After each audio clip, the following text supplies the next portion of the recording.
Une production des studios Bars.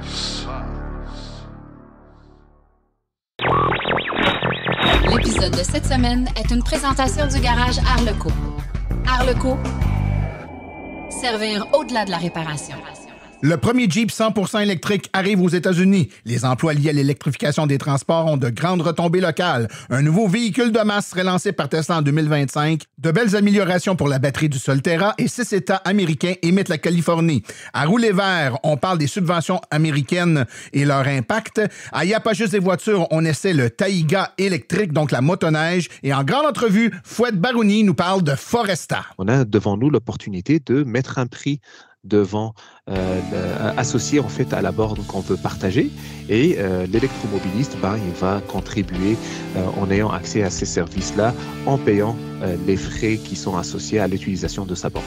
Bienvenue à l'épisode 166 de Silence on roule.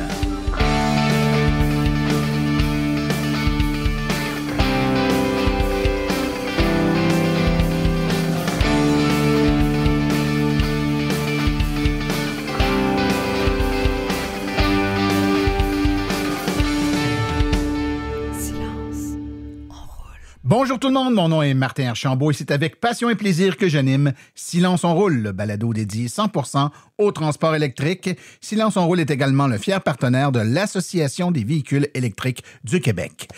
Alors, bonjour tout le monde, j'espère que vous allez bien, que vous avez passé un excellent 2 semaines. On est au plein cœur théoriquement des journées les plus froides de l'année. Janvier-février, là, on est pas mal dans l'épicentre de la froidure québécoise. Et je dois dire que jusqu'à date, on a été passablement épargnés.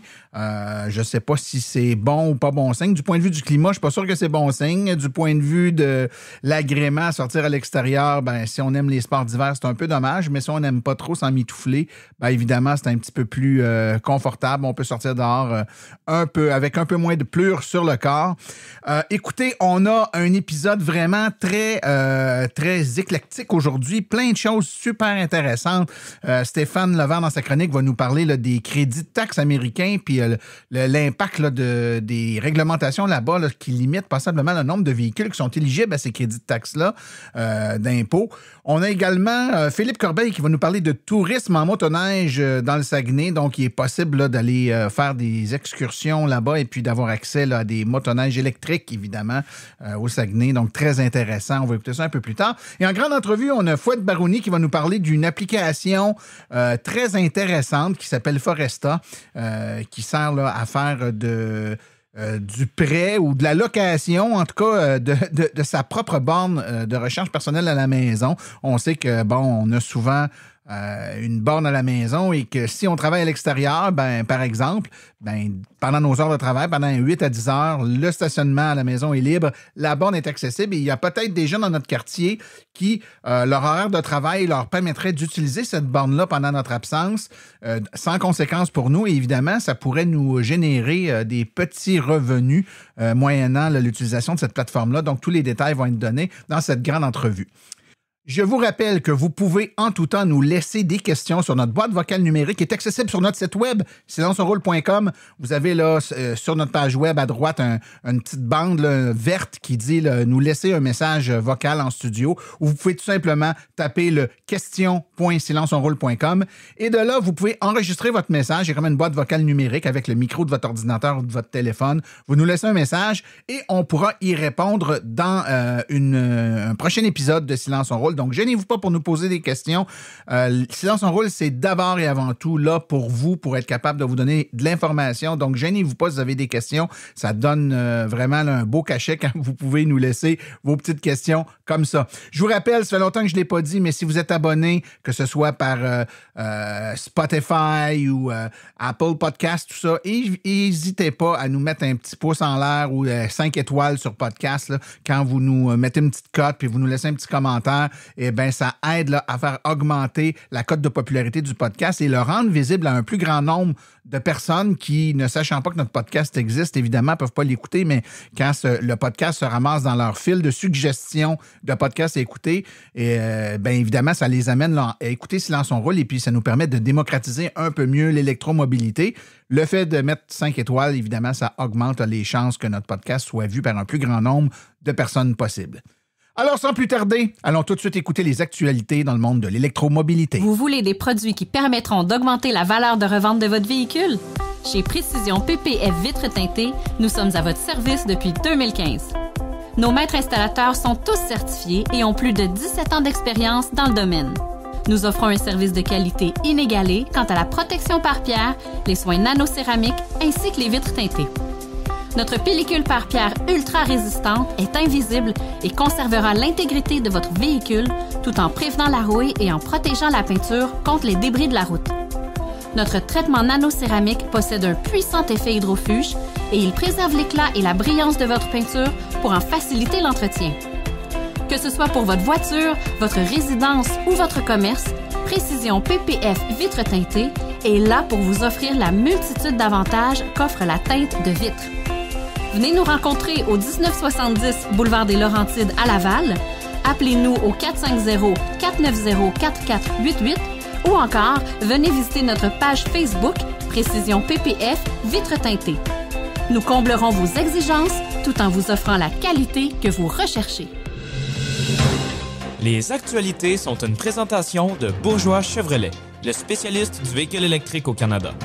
Contactez-nous au bourgeoischevrolet.com ou au 450-834-2585. La Jeep Wagoneer S 2025, premier Jeep 100% électrique, arrivera cet automne aux États-Unis. Il sera également disponible sur d'autres marchés, tels qu'annoncé il y a 2 semaines par Stellantis, la société mère de Jeep. Cette annonce correspond essentiellement à ce dont Jeep avait confirmé lorsque le Wagoneer S avait été présenté pour la toute première fois sous une forme concept en septembre 2022 comme l'un des 3 véhicules électriques destinés à la production aux côtés de l'Avenger prévu pour le marché européen et le Recon, un véhicule axé sur le tout-terrain. Donc, pour ce qui est du Jeep Wagoneer S, alors que Recon sera la version robuste de Wrangler, le Wagoneer S, lui, sera un modèle plus haut de gamme qui mettra l'accent à la fois sur la performance sur route et sur les capacités hors route. Jeep promet 600 chevaux, le 0-100 en 3,5 secondes, incluant un mode tout-terrain. Les emplois liés à l'installation et à l'entretien de l'infrastructure de véhicules électriques sont particulièrement importants car ces emplois sont effectués sur le site, ce qui crée des opportunités croissantes pour les travailleurs aux États-Unis, voire même au Canada, et génère des retombées économiques dans les communautés locales. Un document déposé il y a quelques semaines prévoit le nombre d'emplois qui seront nécessaires pour développer l'infrastructure de recharge des véhicules électriques et des véhicules moyens et lourds afin de répondre aux besoins annuels en matière de recharge jusqu'en 2032 aux États-Unis. Il quantifie les besoins de recharge d'un parc de véhicules électriques en pleine croissance qui est aligné sur les normes fédérales nouvellement proposées puisqu'il projette le nombre de nouveaux emplois nécessaires pour déployer les infrastructures. Évidemment, ceci est très encourageant et démontre une fois de plus que l'électrification des transports amène une transformation de l'économie et crée de nouveaux emplois. Tesla a déclaré aux fournisseurs qu'elle souhaitait lancer la production d'un nouveau véhicule électrique de masse portant le nom de code Redwood. Le tout serait fait au milieu des années 2025. Le PDG de Tesla, Elon Musk, a depuis longtemps aiguisé la curiosité des fans et des investisseurs pour les véhicules électriques abordables et les robotaxis autonomes qui seraient fabriqués sur des plateformes de véhicules électriques nouvelle génération et moins chères.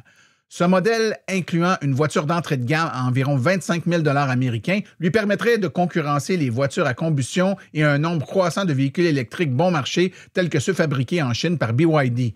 BYD a dépassé, je vous rappelle, Tesla en tant que premier fabricant mondial de véhicules électriques au dernier trimestre de 2023. Musk avait d'abord promis de construire une voiture à 25 000 $ américains en 2020, un plan qu'il a ensuite mis de côté, puis relancé un peu plus tard. L'offre la moins chère de Tesla, actuellement, le modèle 3, a un prix de départ de 38 990 américains, donc aux États-Unis, là, ce qui est entre 53 et 55 000 $ au Canada. Musk a déclaré l'année dernière qu'il était préoccupé par l'impact du taux d'intérêt élevé sur les consommateurs pour les articles coûteux, comme les voitures, d'où l'importance d'avoir une voiture d'entrée de gamme bon marché. Hyundai et Kia ont dévoilé il y a 2 semaines un nouvel élément aérodynamique visant à améliorer l'autonomie des voitures électriques. Baptisé Active Air Skirt ou jupe sur air active, il s'agit essentiellement d'un volet qui se déploie devant les roues avant du véhicule à une certaine vitesse pour réduire la traînée aérodynamique. Bien que le plan de production spécifique n'ait pas été dévoilé encore, Hyundai et Kia croient que la jupe va améliorer les performances aérodynamiques des VUS et des véhicules électriques avec des roues plus larges. Selon le communiqué de presse, la jupe en question se déploie à des vitesses supérieures à 80 km/h et est conçue pour une vitesse allant jusqu'à 200 km/h. Elle se rétracte à 70 km/h. L'écart entre la vitesse de déploiement et d'arrimage est destiné à empêcher les changements à des vitesses intermédiaires. Conçues pour les plateformes EGMP de Hyundai, les jupes ne recouvrent que les pneus car la plateforme permet un plancher plat, a déclaré Hyundai.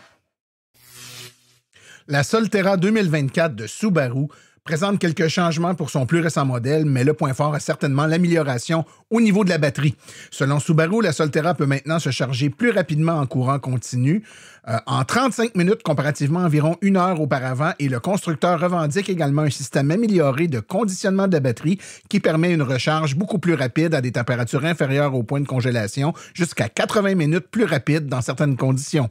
La Subaru, on vous le rappelle, Solterra utilise la même plateforme que la Toyota BZ4X. Espérons que toutes ces améliorations se transformeront ou se transposeront dans les 2 modèles de véhicules.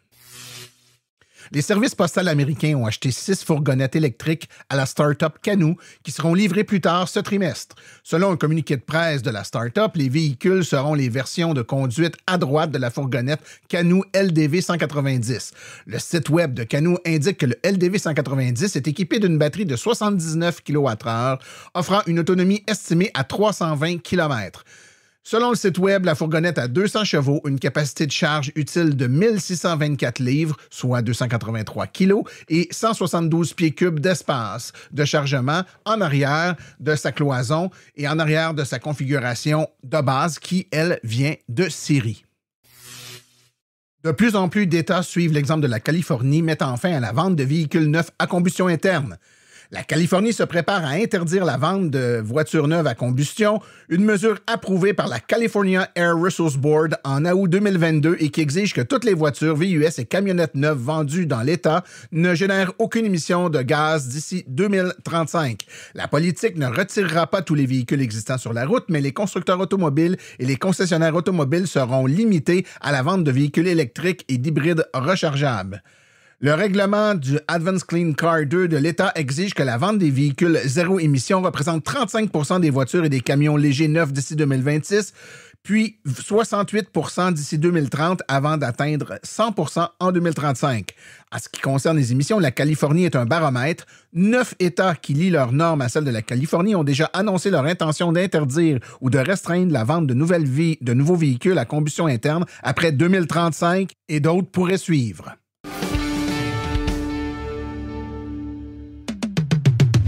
Vous aimeriez avoir une conférence par des vrais professionnels des voitures électriques? Faites confiance aux conférences de Silence on Roule. Nous avons une panoplie de conférences allant de 30 minutes à 90 minutes. Pour plus d'informations et pour réserver votre conférence, écrivez à martin@silenceonroule.com. martin@silenceonroule.com.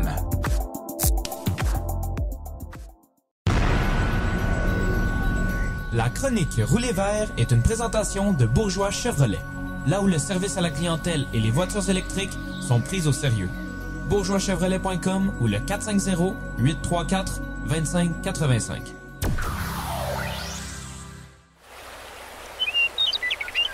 Rouler vert avec Stéphane Levert.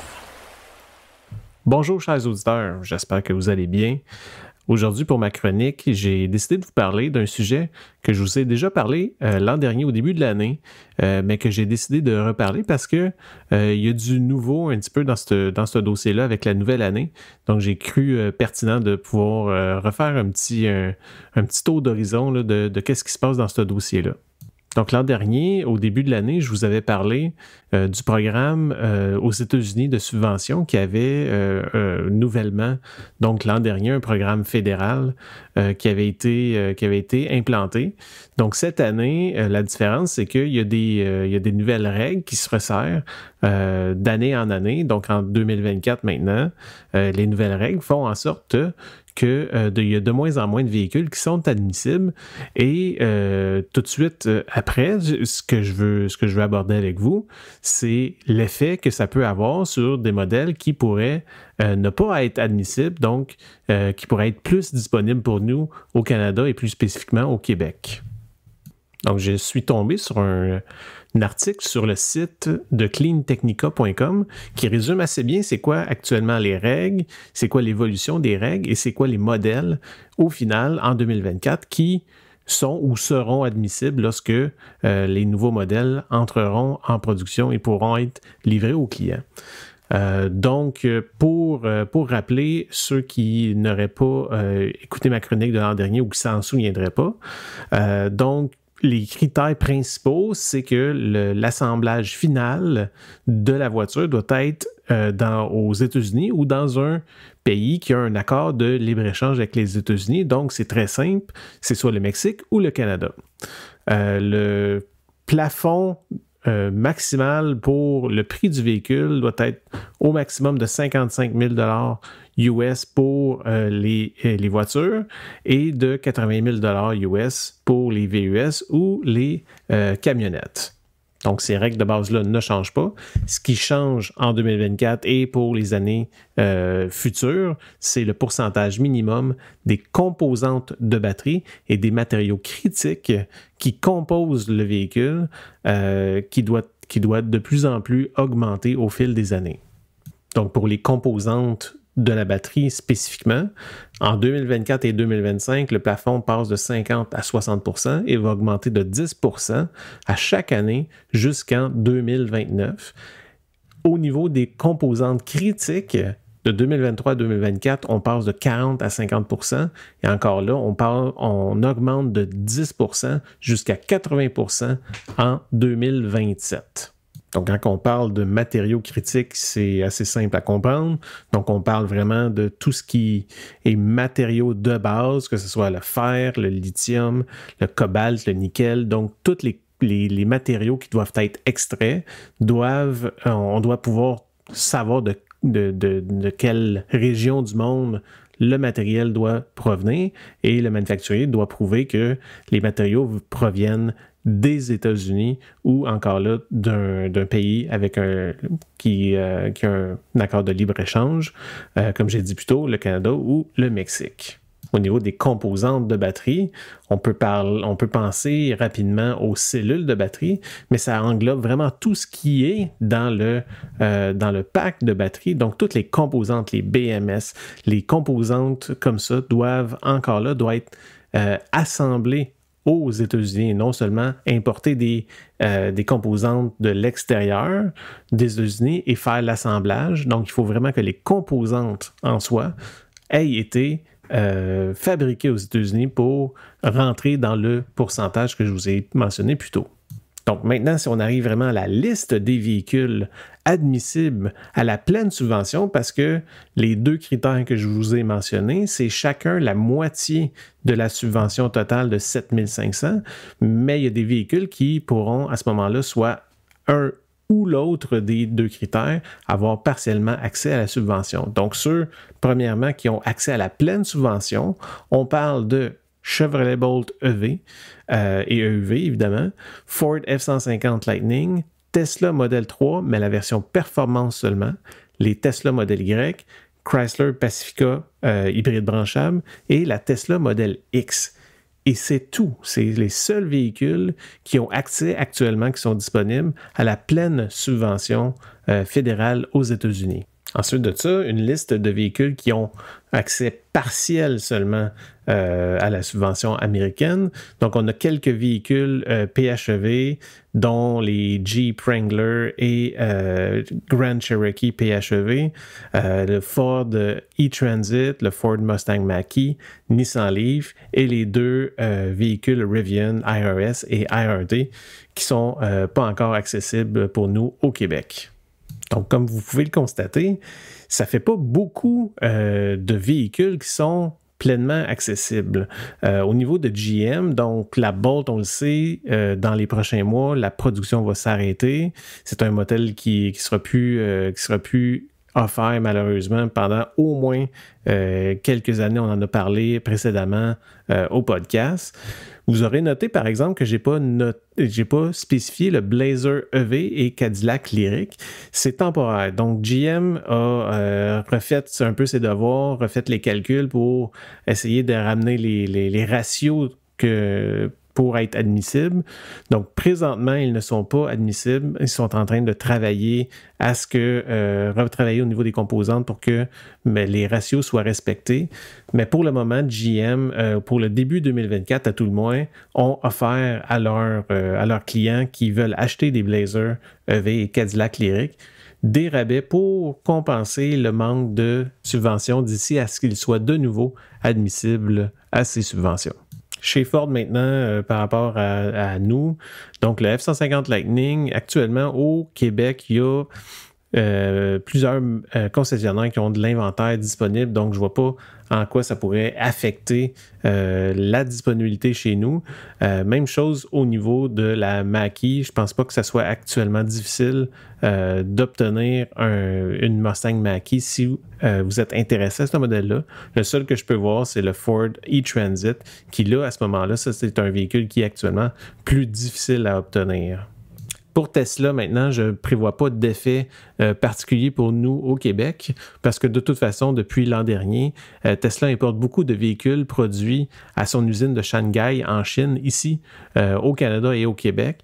Donc, vu qu'ici, on n'a pas ces restrictions-là au niveau de la subvention, donc Tesla peut garder le plus possible les véhicules fabriqués aux États-Unis pour les États-Unis et continuer d'importer des véhicules fabriqués à l'étranger pour desservir le Canada.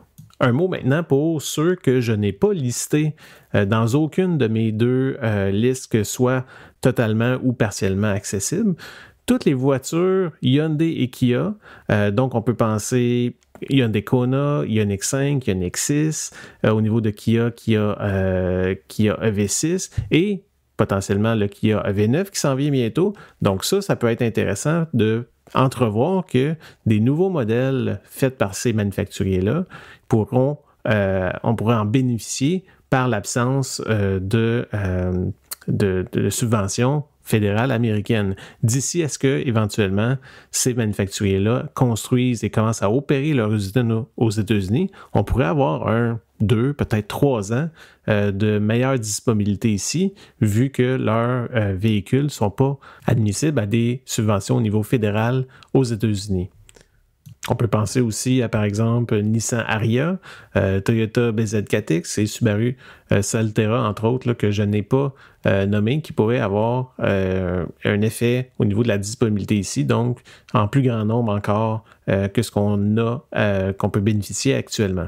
Et un dernier absent que je voulais quand même souligner, c'est le Volkswagen ID4 qui, même s'il est assemblé à leur usine de Chattanooga au Tennessee, il est encore entre deux, ce modèle-là. Donc, les modèles 2023, jusqu'à maintenant, avaient une batterie LG qui était fabriquée en dehors de l'Amérique du Nord. Mais en 2024, évidemment, pour se conformer aux exigences de la subvention américaine, ils vont bénéficier d'une batterie de SK Innovation qui est assemblée en Géorgie. Donc, on voit maintenant l'attrait des manufacturiers d'amener des usines soit de fabrication de véhicules ou de composantes de batteries, par exemple, comme justement Volkswagen qui sont en train de fabriquer du côté de l'Ontario. Donc, j'ai bien hâte de voir si vraiment ces effets-là vont se faire ressentir au Québec en 2024. Donc, c'est ce qui met fin à ma chronique d'aujourd'hui. J'espère que ça vous a plu. Et d'ici ma prochaine chronique, c'était Stéphane Levert qui vous souhaite bonne route.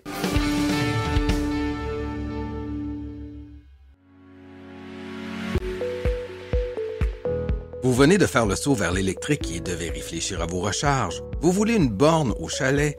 Vous voulez une solution rapide et sans embûches? Il n'y a qu'une solution, Hydro Solutions.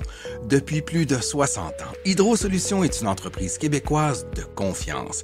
Vous les connaissez pour les chauffe-eau, mais ils offrent également un service clé en main pour les bornes de recharge. C'est définitivement l'avenue à privilégier afin de faire affaire avec une entreprise d'expérience qui s'occupera de tout. Demandez une soumission gratuite et sans engagement de votre part au www.hydrosolutions.com. Une seule visite sur leur site web vous permettra de constater la simplicité avec laquelle vous pouvez entamer une démarche afin qu'ils prennent tout en charge. L'analyse de votre situation, l'installation d'une borne de qualité par un installateur certifié et même, au besoin, le financement sur 24 ou 48 mois. Par la suite, en cas de problème, leur équipe d'experts est là pour vous. Hydro Solutions, leur mission, vous simplifier la vie.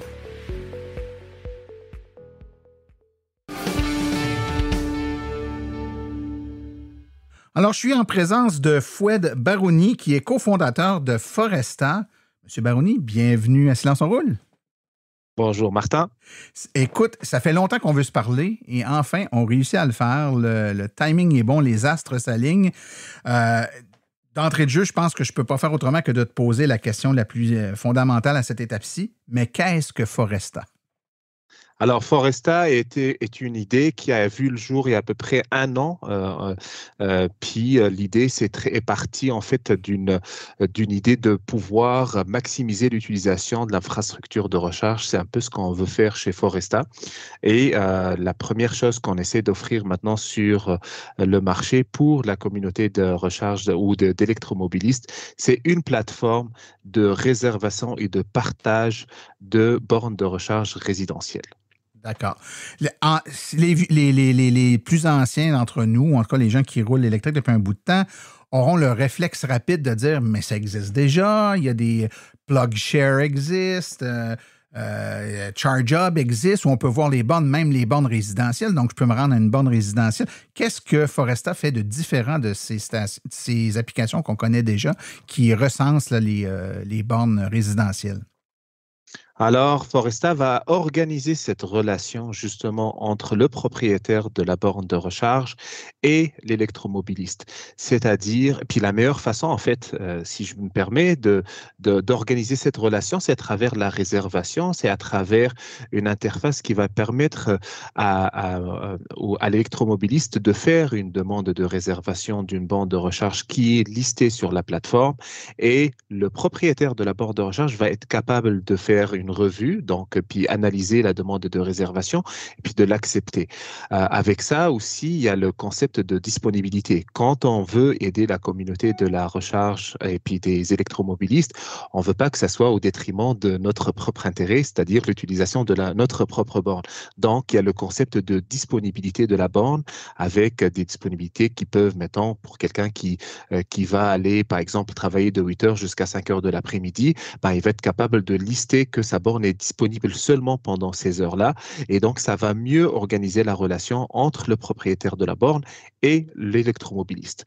On ajoute à ça l'aspect monétaire. Donc, bien évidemment, si on veut aider, on veut aussi chercher à aider des gens qui sont sérieux. Donc, on a devant nous l'opportunité de mettre un prix devant associé en fait à la borne qu'on veut partager et l'électromobiliste, il va contribuer en ayant accès à ces services-là en payant les frais qui sont associés à l'utilisation de sa borne.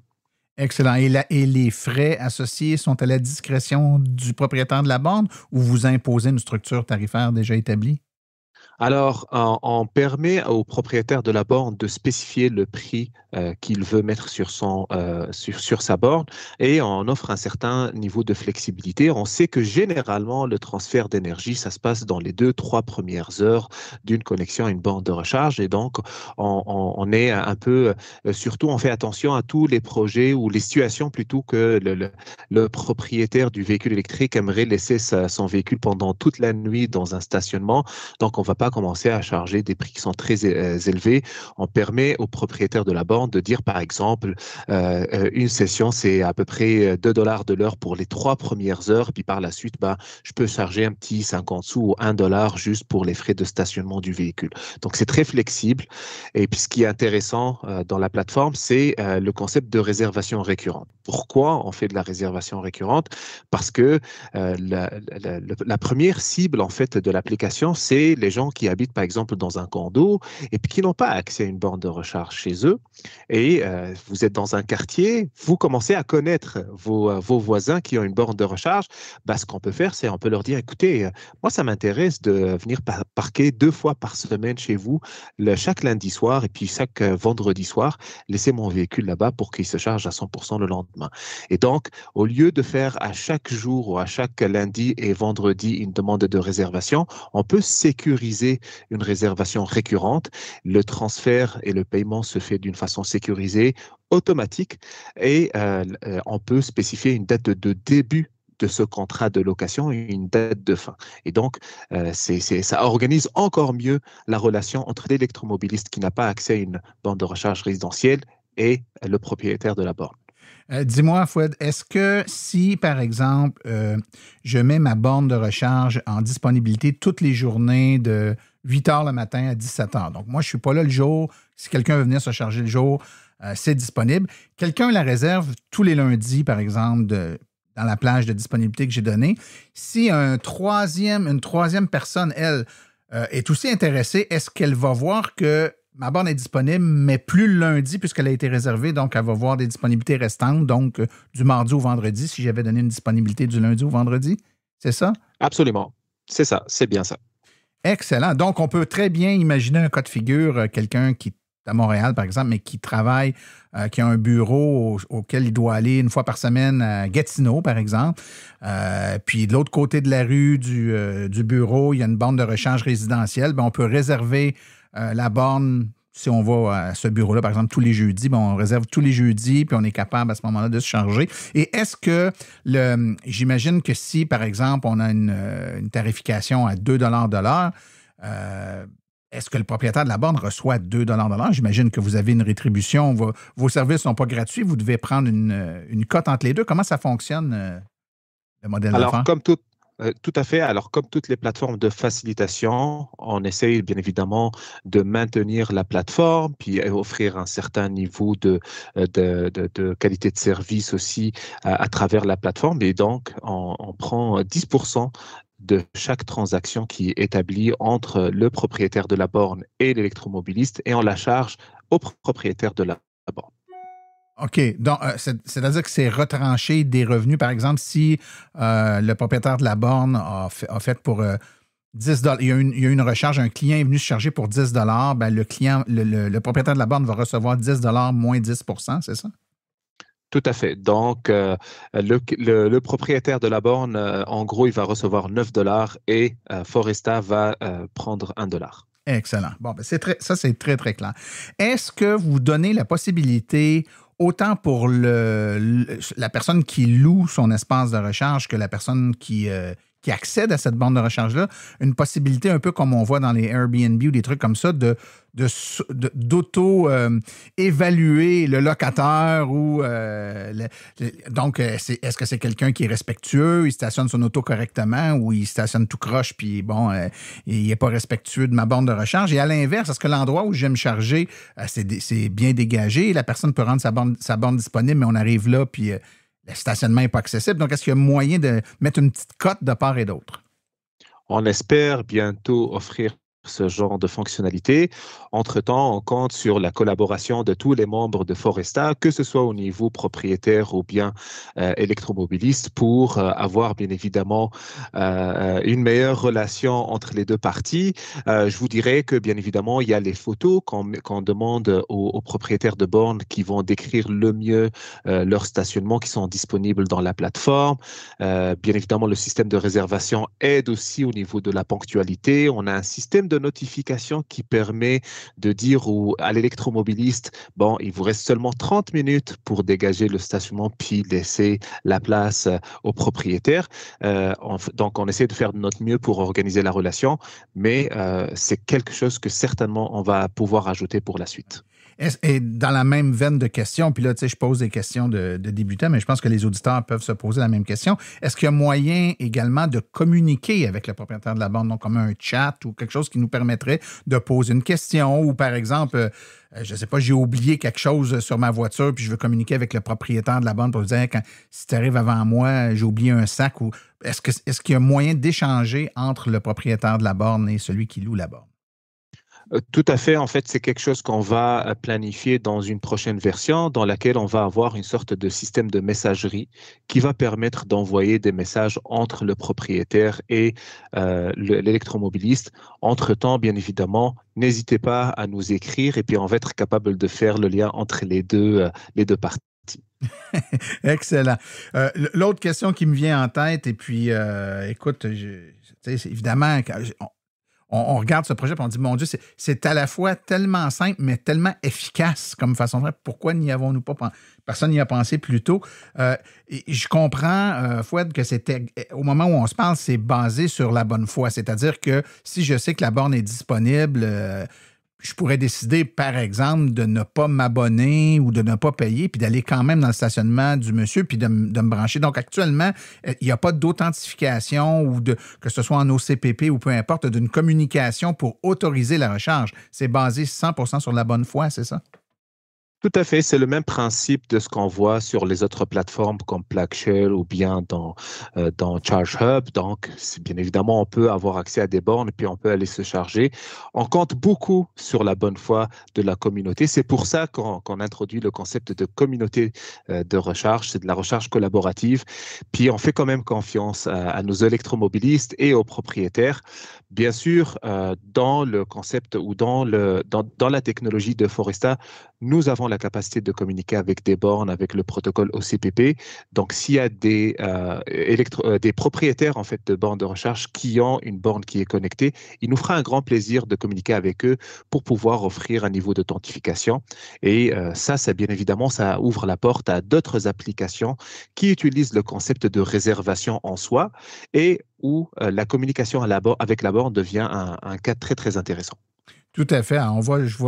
J'imagine facilement plein de scénarios fort intéressants. Ce que je trouve très particulier de la plateforme, c'est que souvent avec des plateformes traditionnelles comme PlugShare, où, par exemple, on va à un endroit où on n'a pas l'habitude d'aller, puis on regarde vite, là, oh mon Dieu, il n'y a pas de borne de recharge dans le coin où je m'en vais. Fait que là, on va regarder sur PlugShare, puis le deuxième voisin en a une. Bon, c'est des cas très sporadiques. C'est une fois, donc on n'est pas gêné. Hein, on y va, on écrit sur la plateforme, puis on y va.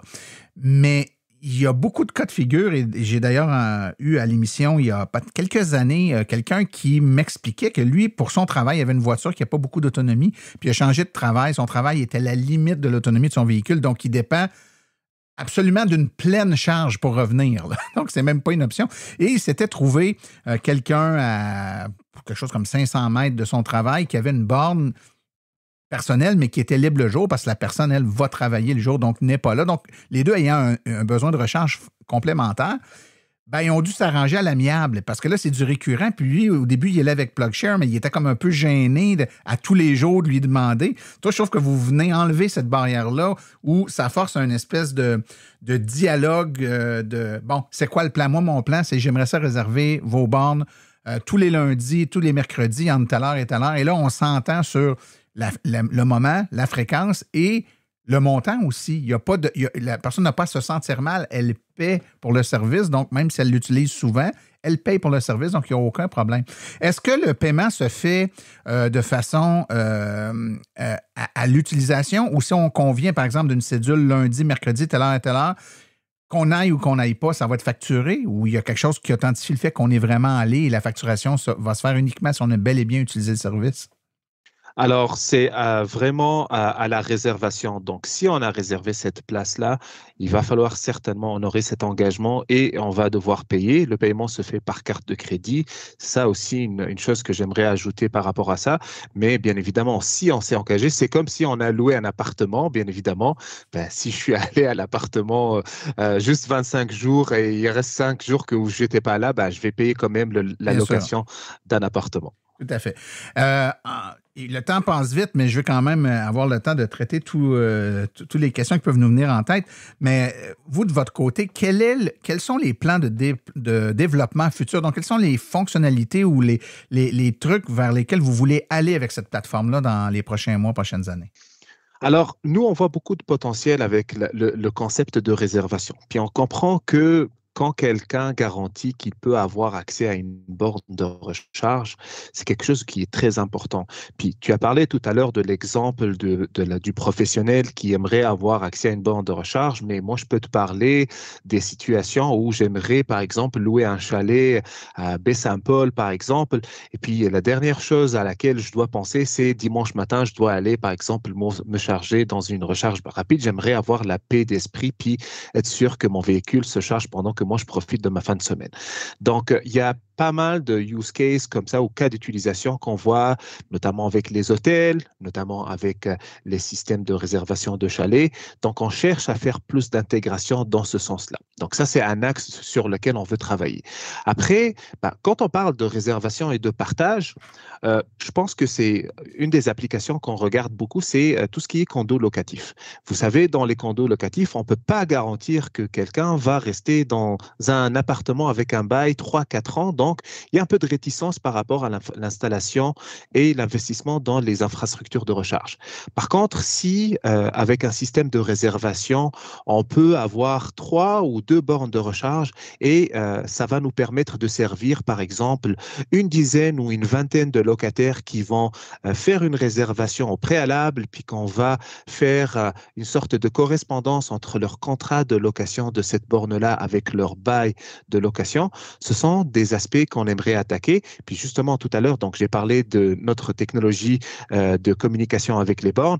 Nous sommes en train de faire des projets pilotes, surtout au British Columbia présentement, Colombie-Britannique, dans lesquels on est en train de tester ce genre de concept et on est capable de prouver facilement qu'avec 3 bornes de recharge, par exemple, on est capable de servir 10 à 12 locataires. Chacun peut avoir accès à la borne et bien évidemment, ça réduit bien évidemment le coût d'infrastructure.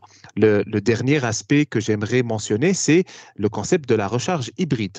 Et puis ça, c'est aussi un élément qui est très important. Donc, quelqu'un qui a une borne dans un espace de travail, la borne est utilisée par les employés de 8 heures jusqu'à 5 heures de l'après-midi. À partir de 5 heures du soir, cette borne-là peut être utilisée dans un contexte public et elle peut être utilisée pour, par exemple, aider des électromobilistes qui n'ont pas accès à une borne de recharge.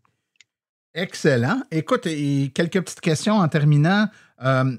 Évidemment, on regarde souvent la problématique du point de vue d'un besoin que j'ai de me recharger, mais j'aimerais qu'on le voit de l'autre côté. On est des milliers, des dizaines de milliers d'électromobilistes qui avons pour pas tout le monde, mais pour la plupart, une borne de recharge à la maison.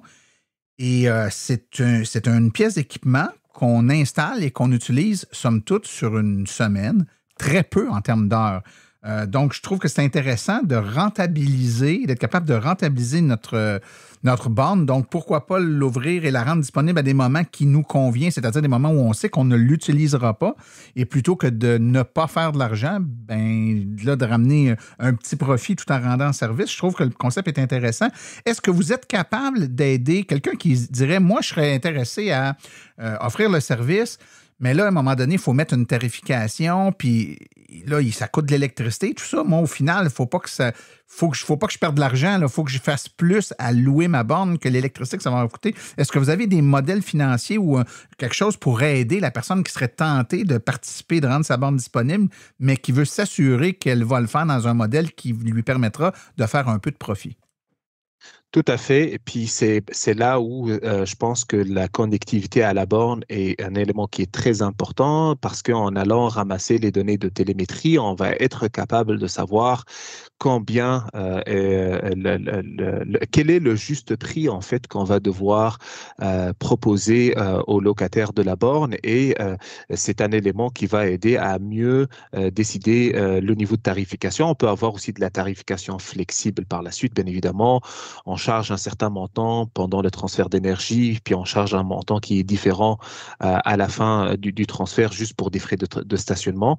Il me fera un grand plaisir en fait de communiquer avec des propriétaires de banques qui sont intéressés, puis on va regarder avec eux quel sera le meilleur modèle financier qui leur convient. On ne peut pas quitter sans dire à tous ces auditeurs qui là, ont l'eau à la bouche et qui veulent télécharger et commencer à expérimenter avec la plateforme.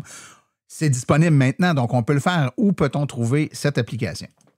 Alors, l'application est disponible sur les deux plateformes, Android bien évidemment avec Play Store et sur iOS avec Apple Store. Vous pouvez avoir un lien pour télécharger les deux applications aussi plus facilement en visitant notre site web foresta.energy avec un Y à la fin et vous allez avoir accès à plus de documentation et d'informations sur le concept, une section avec beaucoup de questions répondues qui va vous permettre, bien évidemment, d'avoir plus d'idées sur le concept. Excellent. On va mettre le lien du site dans les références du podcast, donc les gens pourront cliquer dessus pour avoir plus d'informations ou tout simplement taper Foresta dans votre téléphone, dans votre appareil mobile, dans le magasin en ligne de votre téléphone portable et vous allez avoir accès à ce moment-là à Foresta pour vous ouvrir un compte. Même application pour la personne qui utilise une borne que la personne qui loue une borne ou c'est deux applications différentes? C'est la même application et nous avons une interface de configuration de la borne qui est vraiment très simple à utiliser. En 3-4 étapes, vous allez être capable de lister votre borne, spécifier le prix, choisir le modèle, définir la disponibilité et le tour est joué. Excellent. Fouad Barouni, qui est cofondateur de Foresta, merci beaucoup pour ta présence à Silence on roule aujourd'hui. Martin, merci beaucoup pour l'invitation.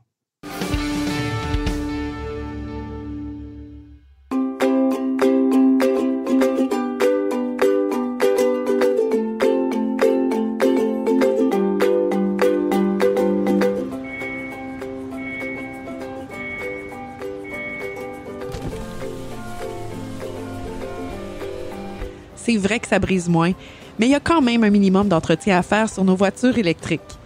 Quand est venu le temps de faire l'entretien de mon véhicule, j'ai choisi de faire confiance à l'équipe d'Arleco plutôt que le concessionnaire.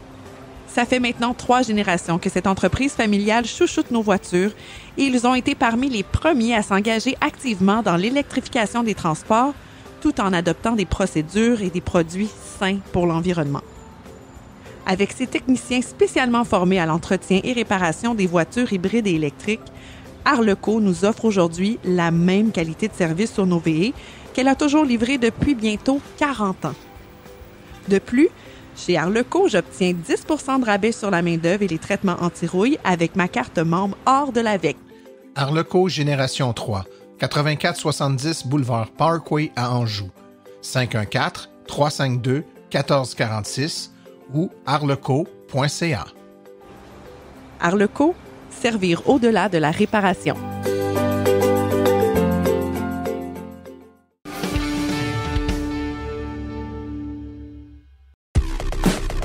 La chronique « Il n'y a pas juste des voitures » est une présentation de Moteur Taiga, le pionnier québécois de l'électrification des véhicules hors route. Utilisez le code ONROULE lors de votre réservation de motoneige ou motomarine 100% électrique de Taiga et obtenez 250 $ de rabais. Visitez taigamotors.com.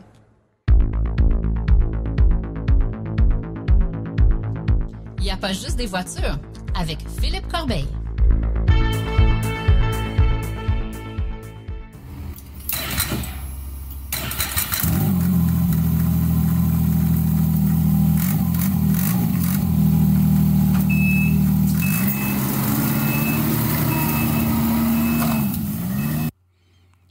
Cette semaine, je parle de motoneige. Comme vous l'avez entendu, il s'agit ici d'une motoneige à essence.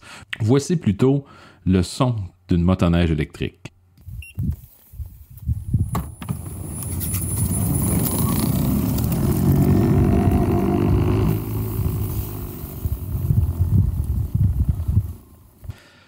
Je me suis donc rendu à l'Anse-Saint-Jean au Saguenay pour essayer la nouvelle acquisition de Saguenay Aventure, une motoneige électrique. Laissons donc Simon Olivier nous parler un peu de Saguenay Aventure et de leur nouveau projet. Simon, peux-tu me parler un peu, c'est quoi votre entreprise, là? Oui, ben en fait, notre entreprise, on est une entreprise d'aventure, comme le nom l'indique. Nous, on fait beaucoup de sports nautiques l'été et l'hiver, on fait des sports plus comme la motoneige, de la raquette et de la pêche blanche. Puis vous avez, c'est ça, vous faites de la location de motoneige, puis là, vous avez un nouveau produit qui est la motoneige électrique. Là. Peux-tu m'expliquer un peu comment que vous êtes arrivé à vouloir intégrer de la motoneige électrique à votre forfait? Oui, ben ça fait une dizaine d'années qu'on a des motoneiges à gaz. Puis quand on a vu les motoneiges électriques sortir, ben, on trouvait que c'était un beau moyen là, de se diversifier dans l'offre et d'offrir quelque chose qui était peut-être accessible à d'autres types de clientèle aussi, parce que souvent les gens sont pas nécessairement attirés par la motoneige, par le bruit, l'aspect pollution un peu là, sonore et tout ça. Et avec la motoneige électrique, on trouvait que ça pouvait peut-être attirer un nouvel type de clientèle et également aussi combiné avec d'autres activités comme la pêche blanche, de la raquette, tout ça, ben ça devient un moyen de locomotion plus intéressant que la motoneige à gaz. C'est intéressant. Puis, parle-moi un petit peu de c'est quoi le modèle de motoneige que vous avez décidé d'inclure dans votre flotte? Oui, ben en fait, on a acheté 3 Taiga nomades, donc c'est un modèle quand même assez performant là, de Taiga. Donc c'est des motoneiges là, électriques là, avec à peu près environ 80-85 km d'autonomie. C'est des motoneiges quand même assez puissantes, là, très performantes. Exemple, là, suspension hydraulique, des trucs comme ça. Là, fait que ça fait une motoneige qui est très stable aussi là, pour autant. Quand on part, nous, on part souvent avec des gens qui sont débutants. Donc, c'est des motoneiges qui sont très une bonne tenue de route et très versatiles. Et puis, est-ce que ça a été compliqué d'intégrer des motoneiges électriques à votre flotte de motoneige? Là? Est-ce que ça a demandé beaucoup d'adaptation au niveau des trajets ou au niveau, là, ça, vous avez installé des bornes de recharge, ces choses-là? Est-ce que c'était compliqué ou ça a été quand même relativement simple?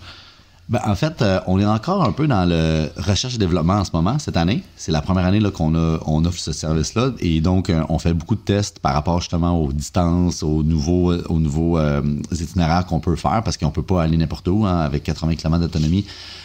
Puis le réseau des bords n'est pas très développé. Donc, je te dirais qu'il y a beaucoup de défis encore.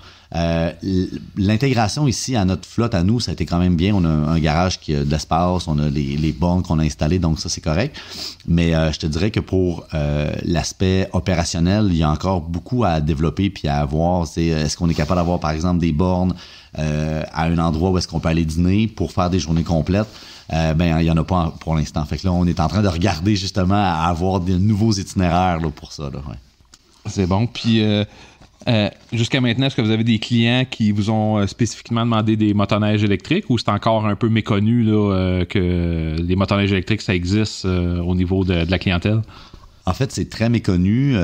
On l'a sur notre site Internet, mais je vous dirais, on a sorti déjà avec quelques clients en motoneige électrique. Les clients ne demandent pas ça d'emblée. Donc, c'est vraiment, même nous, on leur apprend qu'on a des motoneiges électriques. Donc, écoutez, on va voir après la première année d'hiver, mais on fait un peu de pub, mais c'est ça, c'est pas c'est très méconnu, en fait, là, en effet. Là. Ouais. Fait que donc, ouais, c'est ça, on est dans les débuts de la motoneige électrique, fait que c'est intéressant de voir que c'est ça, vous intégrez ça dans votre flotte, puis fait que là, c'est quelqu'un qui est intéressé à louer une motoneige électrique ou partir avec un guide en motoneige électrique, c'est quoi qu'il faut qu'il fasse pour pouvoir réserver ça?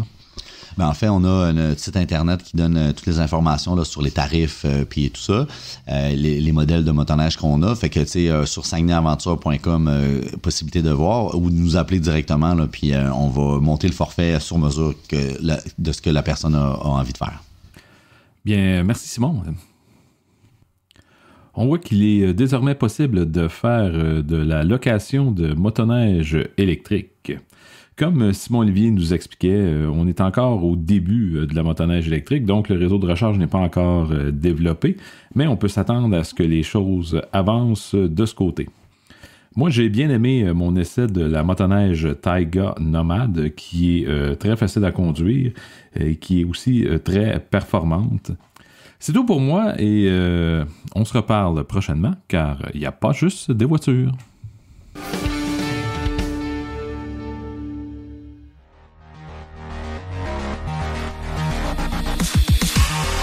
Les parcs de véhicules devront s'électrifier. Et qui pense électrification d'un parc de véhicules pense à Fizz Électrique Énergie Intelligente. Voilà une entreprise qui prêche par l'exemple. Elle est elle-même une entreprise zéro émission avec sa flotte 100% électrique. On ne parle pas juste d'installateurs d'équipements ici. On parle d'une entreprise qui a été parmi les premières à s'électrifier. Elle a donc le véhicule expérience pour vous accompagner et ce de façon réaliste et adaptée. Avec presque 2000 installations de bornes électriques depuis 2012, Fizz possède à son actif plusieurs projets majeurs en déploiement de parcs d'autobus scolaires, de véhicules lourds, de véhicules légers, ainsi que plusieurs sites de concessionnaires. Vous serez accompagné de A à Z dans vos projets, de l'étude de besoins à la conception, l'installation et la vérification des stations. Les meilleurs produits répondant à vos besoins vous seront proposés. Détentrice d'une licence de maître électricien délivrée par le CEMEC, d'une licence RBQ d'entrepreneur général et d'une certification MERN accompagnateur en gestion de l'énergie et électrification d'un parc de véhicules, ne perdez plus de temps, c'est Fizz et son équipe qui s'occupent de vos travaux. Contactez le FIZ2.ca ou par courriel info@fizz.ca.